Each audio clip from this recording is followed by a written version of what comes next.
Afternoon, learners. I welcome you to our lesson today for grade 10 physics part. We are going to look at forces.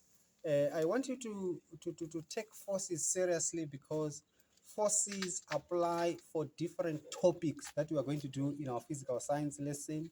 So almost each topic has got forces embedded inside it. So you need to understand forces very well in order for you to be able to understand all the other topics that we are going to do in physics. Now, there is nothing new about forces. They are still the same forces that you did when you were in grade 9. But here now in grade 10, we are just going to expand some of the forces. You are going to find new forces that we have. You need to be in a position to identify forces. You also need to be in a position to do some calculations that involve forces. You need to be able to, when you are given a object, you need to be able to identify which forces are acting on that object and how can you calculate the resultant force or the net force on that particular object. So here today we are going to start by looking at our forces. Now I want you to know this. Let's just give examples of forces that we have that we are going to look at, that I'm going to list down here. We are going to go into the details and look at the force of gravity. Force of gravity, some can call it the gravitational force. Force of gravity or the gravitational force. The symbol that we are going to use for our force of gravity or gravitational force, we are going to use a capital letter F and a subscript G like that. This is how we are going to represent our force of gravity or gravitational force. Now, why are we starting on force of gravity or gravitational force? It is important that you know that this force of gravity or gravitational force, we call it a universal force. Why are we calling it a universal force? Because it is a force that we are going to see on all the objects that exist on Earth. As long as the object is here on the Earth's surface, there is a force of gravity that is acting on it. As long as the object is on the Earth's surface. Now, this is what we are going to do. What we need to start by defining what is gravitational force. After we have defined it now, we need to look at how do we calculate gravitational force and the factors that affect gravitational force. This is important for your understanding. Now, let's start with our definition of the force of gravity. Now, for starters, we are going to define it as this. This is the force used by the Earth to attract all objects towards itself. The force used by the Earth, the force used by the Earth to attract all objects towards itself. The force used by the Earth to attract all objects towards itself. Now, from your grade 9 understanding, you must remember that our Earth is like a ball. It is spherical. Our Earth is spherical like a ball like this. And when our Earth is spherical like a ball like this, where are we on the Earth? Are we inside the ball or are we on the surface? We are not inside the ball. We are found on the surface of the Earth like that. Remember, our Earth is orbiting around the sun. Now, while it is orbiting around the sun, it is also rotating. So the question now is, why is it that when the Earth is orbiting and rotating, why are we not falling off the surface of the Earth if the Earth is spherical? We are not falling off the surface of the Earth because of the force of gravity, because the Earth is pulling us towards itself. So the force used by the Earth to pull all objects towards it is what we call the force of gravity. So it is a universal force because it is found on all objects that are on the Earth's surface. So now it means that every time when you're asked to say identify all the forces that are acting on an object, you must always remember to include this force of gravity. It is universal. It is always there. You must remember it. Now, so if the force of gravity is the force used by the Earth to pull objects towards itself, I want you to know that the other name that we use for this force of gravity, the other name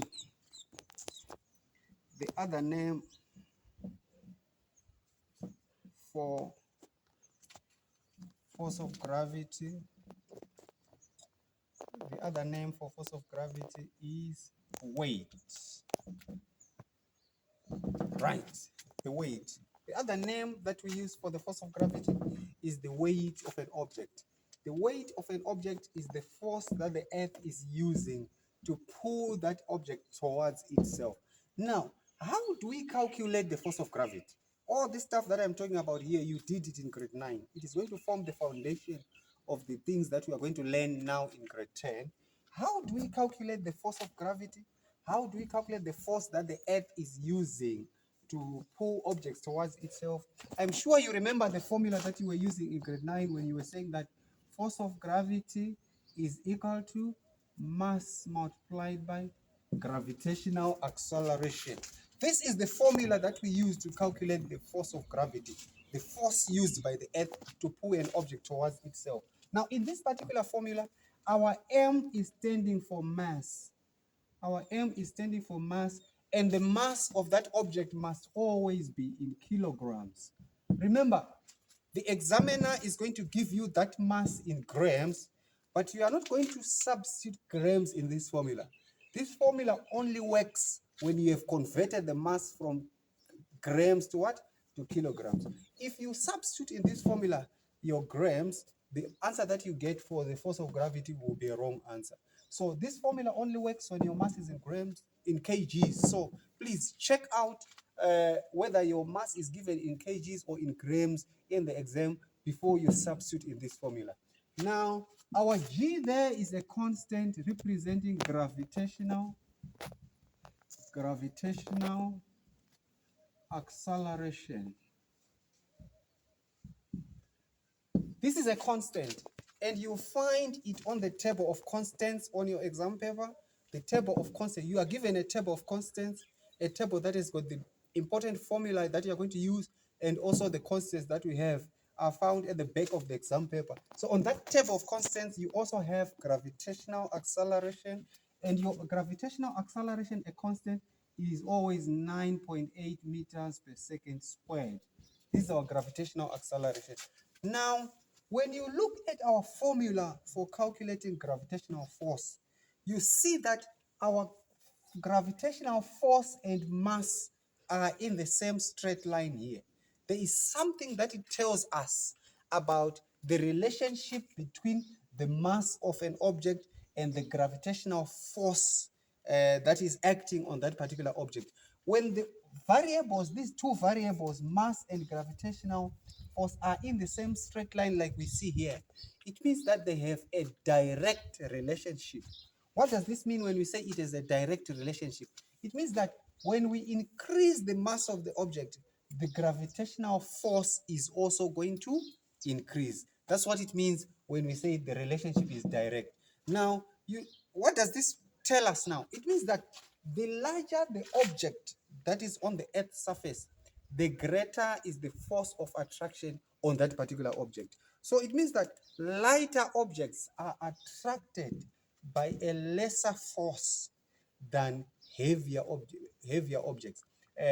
Bigger objects with greater mass are attracted by a bigger force by our Earth's surface. You need to remember that. So this particular formula now, we can use it to calculate the gravitational force on an object when you are given the mass. For example, e.g., now you can get a question which says, calculate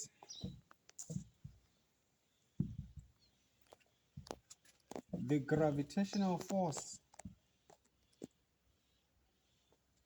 on 500 grams, five, on 500 grams stone. Calculate the gravitational force on a 500 gram stone. Calculate the gravitational force on a 500 gram stone. How do you then solve this particular problem? Already you must follow the steps that we need to follow in order to solve our problem here. What should we do? We are going to, in our finding the solution, we must start by listing our given information. What is our given information in this particular problem? Given info. What are we given in this particular problem? We are given mass. The mass of the stone is given in grams, but remember, our formula can only work when our mass is in what? Kilogram. So we are going to say 500 grams. How do we convert grams to kilograms? You must always remember that we divide by 1,000. So it means 500 grams, when we divide by 1,000, we are going to get 0.5 kilograms. So this is our given information number one.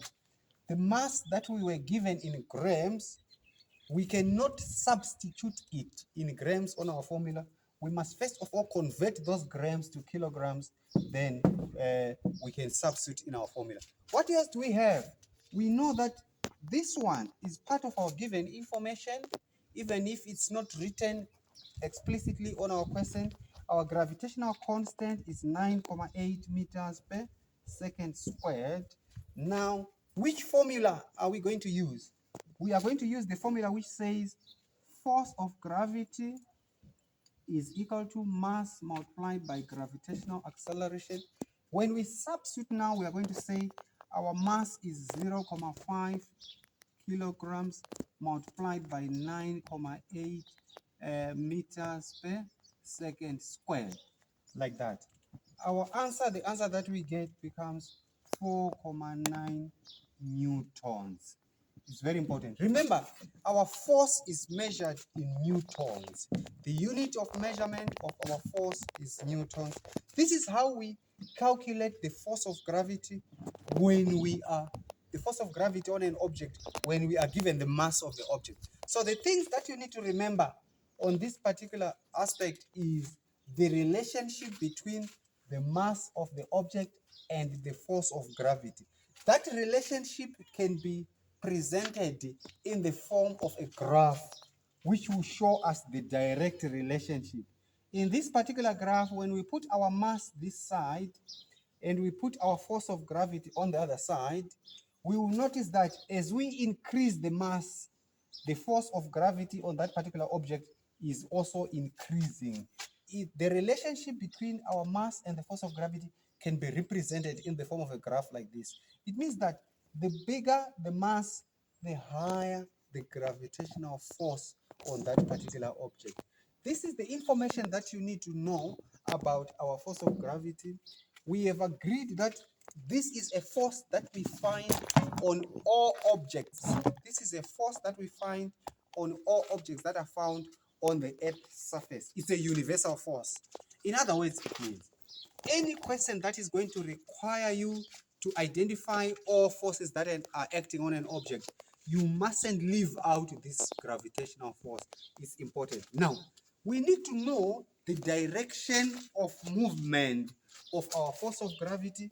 It's important that you understand the direction of movement of our force of gravity to say that always, our force of gravity is going towards the earth, right? Our force of gravity always, our force of gravity is going towards the earth. So if you have an object that is on the earth's surface, if you have an object that is on the earth's surface, like that. Now, on this particular object, if you are to identify forces that are acting on this object, the first force that must always come to mind is your force of gravity, because it's your universal force. It is found on all objects, and its direction of movement is always pointing downwards like that. Or in other words, we can say it is perpendicular. The direction of that force is perpendicular to the ground. It's important that you always remember that. The direction of the force of gravity is perpendicular to the ground. Now, if our object is placed on an inclined surface like this is still our Earth surface. This is still our Earth surface, but our object is on an inclined surface like that. Inclined surface, Earth surface. But we have agreed that always our force of gravity is perpendicular, right? Is perpendicular to the Earth's surface. Now, it means that when we are here, our force of gravity is also going to be perpendicular to the Earth's surface. This is our force of gravity, perpendicular to the Earth's surface, like that. Did Cut.